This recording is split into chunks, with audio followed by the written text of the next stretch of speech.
l'isolation de vos combles avec la société Yep Habitat. Et la société Péris, partenaire du rugby languedocien, vous présente Série Rugby.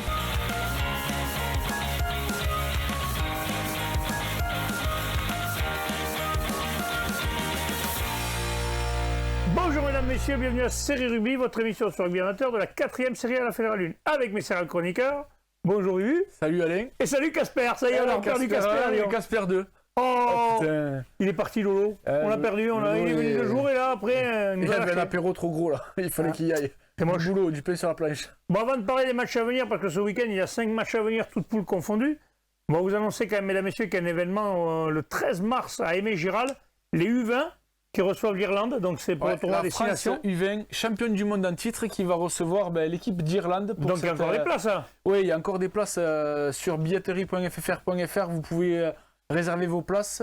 C'est les champions du monde du 20 qui vont recevoir l'Irlande, c'est pour la dernière journée. Et oui, c'est la dernière journée, puisque là on va se déplacer en Écosse et après on va recevoir l'Irlande. Et la Ligue Occitanie, qui est organisatrice de l'événement, a mis les petits plats dans les grands. Ils ont invité les 2000 enfants de toutes les écoles de rugby de la Ligue à participer à la rencontre. Donc, ça c'est bien.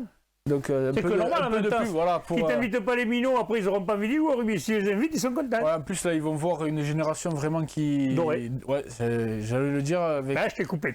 Notamment certains qui ont franchi le cap et qui jouent maintenant avec la première, mais il y en a encore quelques-uns qui sont parmi cette... Il y en a quelques-uns qui sont pas loin de la première. David Dari Carrera. Ouais, à signaler quand même que la première tourne fort là. Maintenant, les joueurs, il va falloir qu'ils soient le pelle pour y rentrer. Ouais. Mais... On verra. On ne sait pas. Alors, messieurs, les matchs à venir, on va commencer par la 2e série.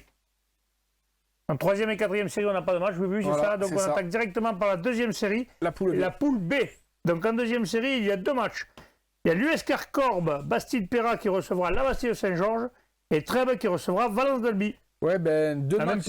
Ouais, c'est la même poule. Et c'est 2 matchs hyper importants dans l'optique de la qualif, parce qu'après, il restera une dernière journée de championnat.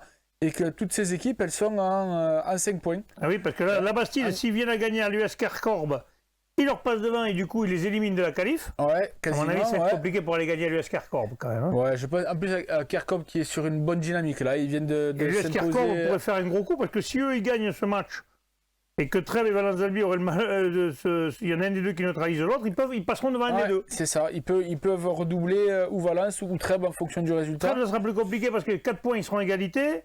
Sauf s'ils font 5 points, ils passent devant le... Ouais, mais ça va être... Ça va donner du sport, quand même. Pour le pronostic, tu sais que je suis fidèle.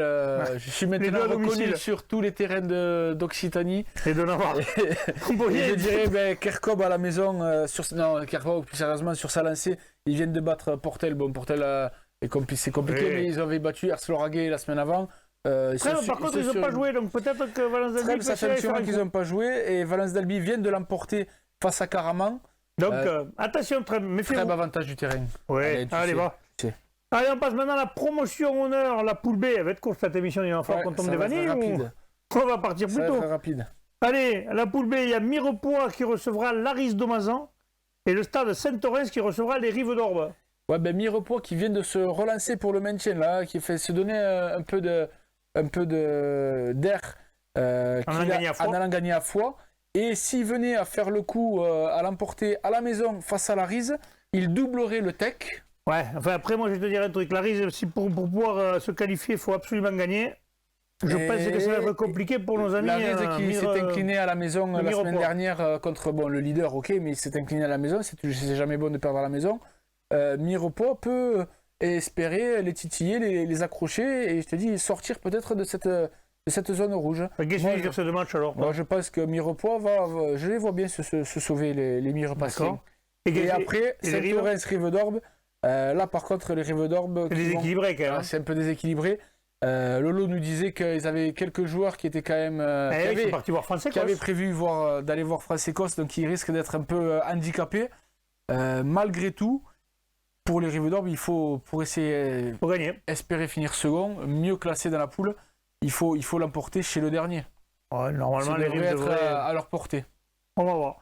Et on finit pour le dernier match de ce week-end qu'on va vous présenter. C'est en poule honneur, la poule A. Et l'ABB qui reçoit cette Afrique. Celui-là, heureusement qu'il est parti, Lolo, parce que je sais pas si je sais pas ce que j'aurais dit. Avec ses phrases d'éclat, les pompes à vélo et le reste, là, on va rigoler un peu, on peut le tailler un peu. L'ABB, c'est un match hyper important pour eux, pour le maintien. Ils reçoivent Saint-Afrique. qui eux aussi comptent sur ces points pour grappiller et repasser 3e. Et puis être qu'à 4 points de la 2e place. Alors après... Parce que là, le problème, c'est que les 2 premiers vont se rencontrer. Et après, donc ça risque de se neutraliser. Et après, ils vont à Bédarieux. Ils vont à Bédarieux après, c'est ça. Qui? Saint-Afrique? Saint-Afrique va à Bédarieux. Donc, je pense que... Oui, Bédarieux va vouloir essayer de se qualifier. Vincent sera à la maison aussi, parce que Vincent recevra. Je ne me rappelle pas, mais je sais que normalement, après, Saint-Afrique va se déplacer à Bédarieux. Ce sera peut-être un peu plus facile de l'emporter à la bébé qu'à Bédarieux. Alors je dis pas que ça va être facile de l'emporter à la bébé. Les hommes à Lolo, là. Mais c'est un peu le but aussi de les motiver, parce que ça m'embêterait de voir la bébé... Si Renaud se couche pas trop tard, parce qu'après il paraîtrait, il y a un bruit qui court qu'il allait faire un anniversaire ou je sais pas quoi. Donc s'il se couche pas trop tard, peut-être qu'on va aller faire un tour du côté de la bébé. Et moi je dirais, la bébé, ils doivent l'emporter pour se sauver. Victoire de la bébé avec un point de bonus défensif pour Saint-Afrique. Bon, ben parfait, ça va être le mot de la fin. Mesdames, messieurs, on vous remercie. N'oubliez pas, réservez vos places pour le match France-Irlande le 13 mars à Aimé-Giral. Ouais, billetterie.ffr.fr. Voilà.